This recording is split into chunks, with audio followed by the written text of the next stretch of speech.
I don't know why it is that we don't ask students in high school history or even college U.S. history classes to read Lincoln's second inaugural address. It's a shame because it really is an opportunity to have the greatest thinker of the era, the greatest catalyst, the greatest lightning rod of the Civil War tell you what he thinks the war meant.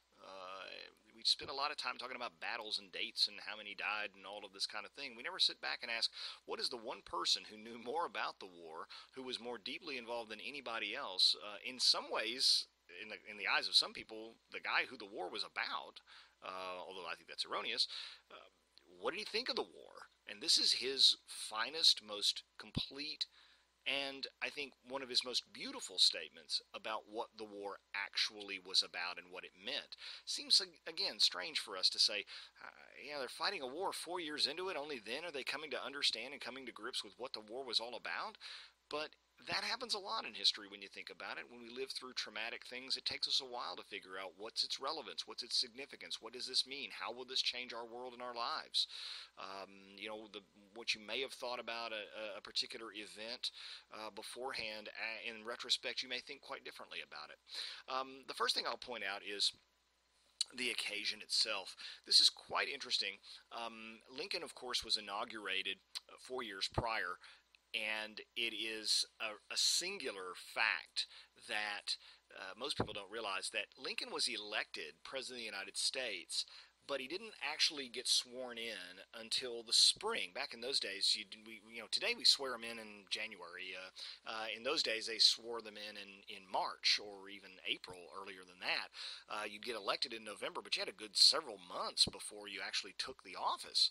And so between Lincoln's election and the Electoral College having elected him, and his actually getting sworn in for his first term, that's when South Carolina secedes, and a couple of others do as well. They don't wait for Lincoln to take office. They actually secede before Lincoln takes office. So the occasion, his first inauguration, he goes into great depth and detail saying, don't do this. We've not fired on each other yet. I know you've passed a resolution for secession, and I know you're busy trying to set up a new government, but I'm begging you, don't do this, because number one, you may think we're not going to fight over this, but we are going to fight over it. We're not going to let you go with, and just break off and just do your own thing. We're not going to do that. That's not the deal. That's not the bargain we had when we started this country, and we're not going to allow that to happen. So if you doubt our resolve, don't. But secondly, he calls upon what he calls the better angels of our nature, and saying we must remain friends. We cannot be enemies. We have too much in common. Yes, I understand that there's this great issue between us, but I'm telling you, there's more that we have in common. There's more that binds us together than separates us.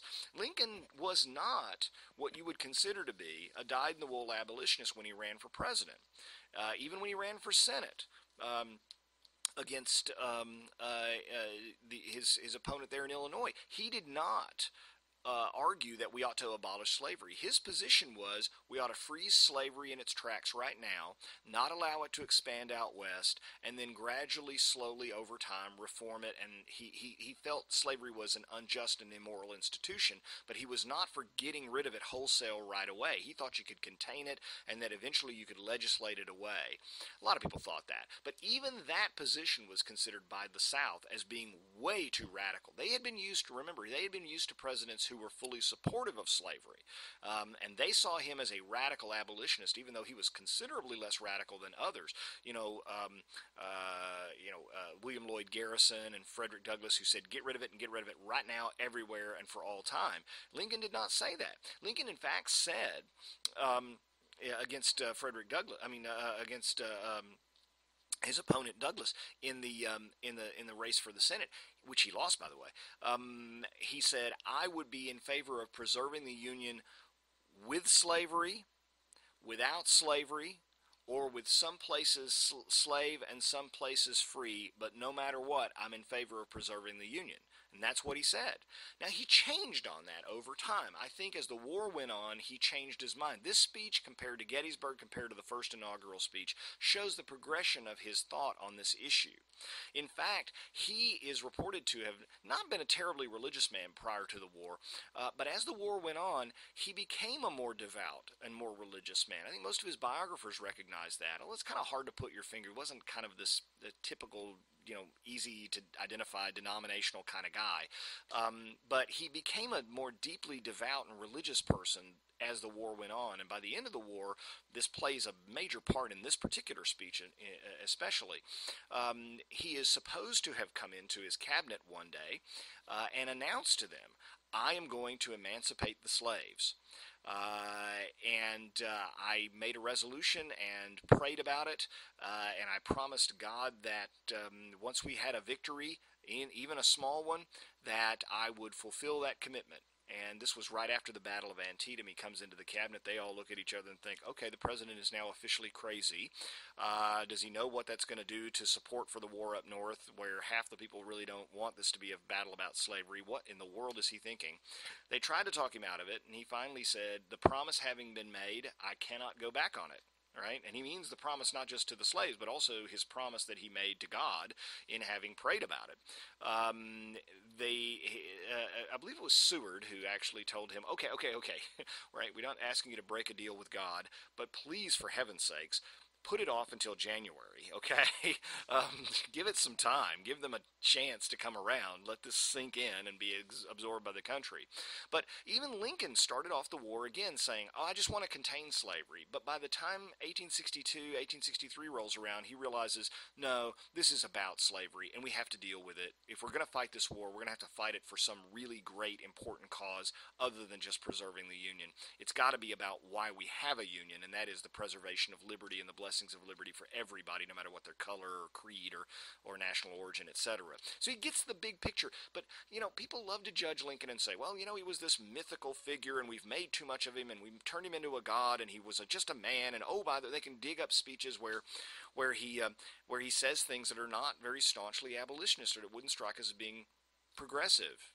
I've never run across anything that struck me as his being racist or anything like that, but no, he kind of lets us down when we find out that he was a real human being. But like all human beings, he evolved, he changed, he grew as a person, and this speech in particular shows that considerably. Now we want to look at it.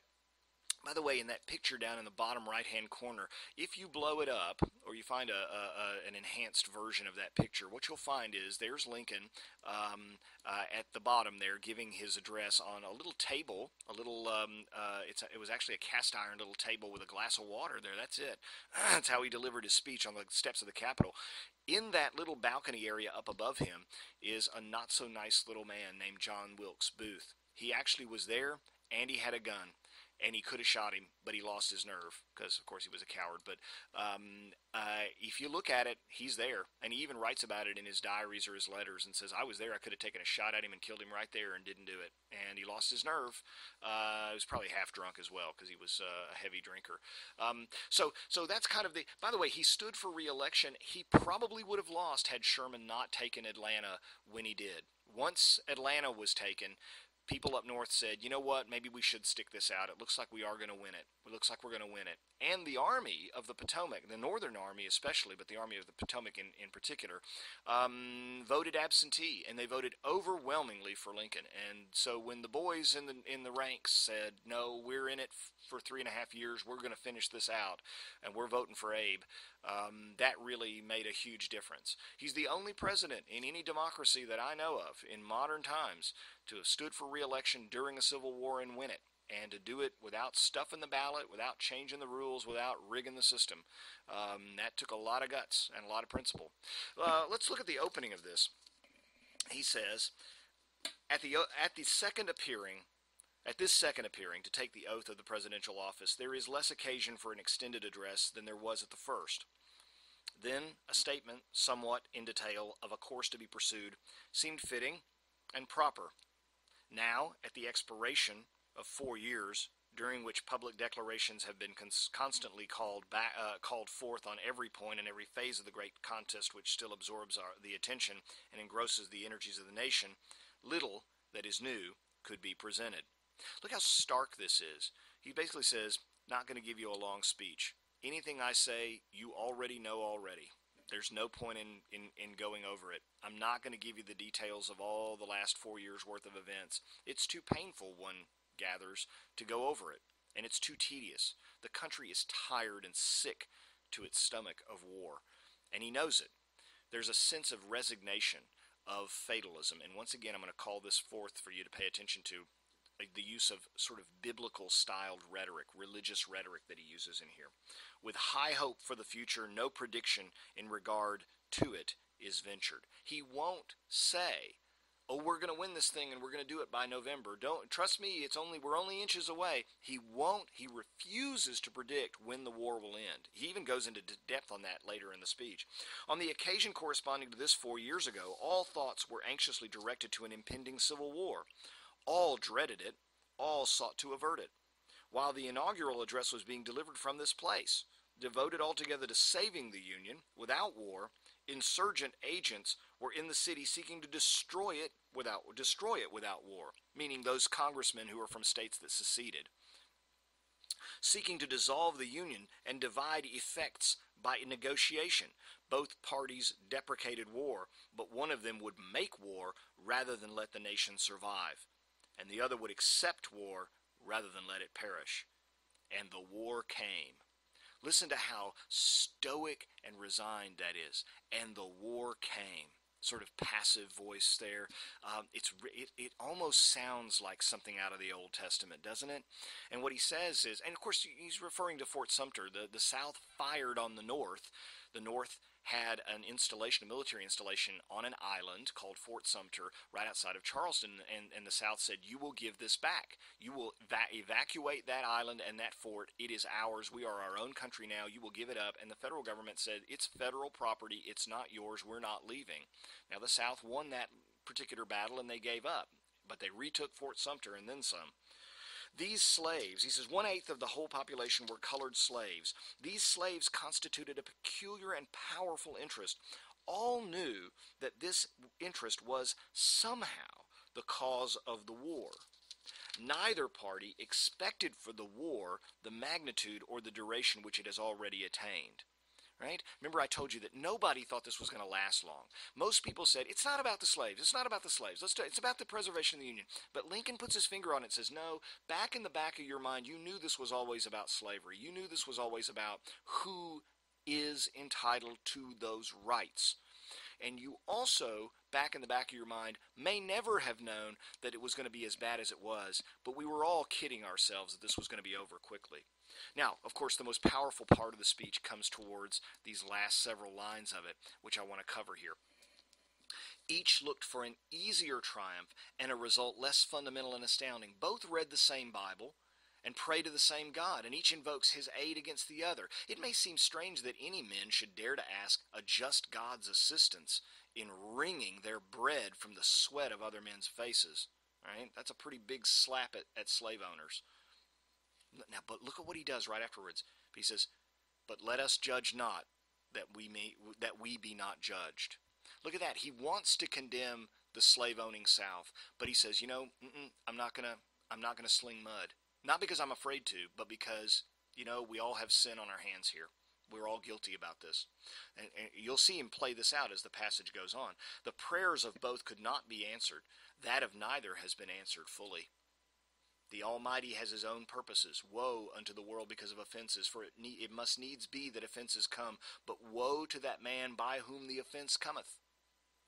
If we shall suppose that American slavery is one of those offenses which, in the providence of God, must needs come, but which, having continued through his appointed time, he now wills to remove, and that he gives to both North and South this terrible war, as the woe due to those by whom the offense came, shall we discern therein any departure from those divine attributes which the believers in a living God will always ascribe to him? In other words, to look at it differently, if it was part of God's historical, if he knew, if Providence knew in advance, God knew in advance that slavery would come, and it was his will to allow it to happen, and not to intervene until he was ready to intervene. And if this war is his intervention where he finally has had enough with our sin, to do away with it, and if both North and South are being punished by this war for that sin of slavery, then we have to be willing to accept it. It's our just punishment. The South owned slaves, and the North tolerated it and was complicit in it, and we are both being punished here for this. If that is the case, he says, we have no reason to complain about it. Fondly do we hope, fervently do we pray that this mighty scourge of war may speedily pass away. Yet, if God wills that it continue until all the wealth piled by the bondman's 250 years of unrequited toil shall be sunk, and until every drop of blood drawn with the lash shall be paid by another drawn with the sword, as was said 3,000 years ago, so still it must be said, the judgments of the Lord are true and righteous altogether. In other words, everybody wants to know, Mr. President, how long will this war go on? And I tell you, I do not know. All I know is this, that if it goes on so long that every nickel of every profit that was gained through the institution of slavery is squandered, spent, destroyed, and burned down in the South, and if every drop that was shed by a slave through the whip is paid for drop by a drop of blood from an American soldier North and South, then you have no reason to complain.